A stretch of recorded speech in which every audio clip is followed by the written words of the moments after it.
আসসালামু আলাইকুম। আপনারা দেখতে পাচ্ছেন আমাদের 13 শতাংশ জমিটি। জমির সাথেই রয়েছে 14 ফিট প্রশস্ত রোড। এখনই বাড়ি করার উপযোগী, শতভাগ নিষ্কণ্টক ব্যক্তি মালিকানাধীন জমি। এই জমিটি বিক্রয় করা হবে। জমিনের বাউন্ডারির কাজ চলমান। আমরা খুব শীঘ্রই জমি বালু ভরাট করে দিব। পরবর্তী ভিডিওতে আপনারা দেখতে পাবেন। জমির সাথে হাইরাস বিল্ডিং বাড়ি রয়েছে। জমির পরিমাণ 13 শতাংশ। আপনারা একত্রে বা প্লট আকারে যেভাবে জমি ক্রয় করতে চান সেভাবেই দেওয়া যাবে। সরাসরি প্রকৃত ক্রেতা যোগাযোগ করবেন।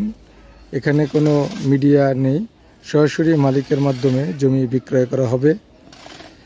আপনারা স্ক্রিনে দেওয়া নম্বরে যোগাযোগ করতে পারেন। জমির লোকেশন দিগারকান্দা, ফজলের মোড়, দিগারকান্দা, ময়মনসিংহ সদর ইউনিভার্সিটির সন্নিকটে, ময়মনসিংহ কৃষি ইউনিভার্সিটির সন্নিকটে এই জমিটি। ফজলের মোড়, দিগারকান্দা, ময়মনসিংহ সদর।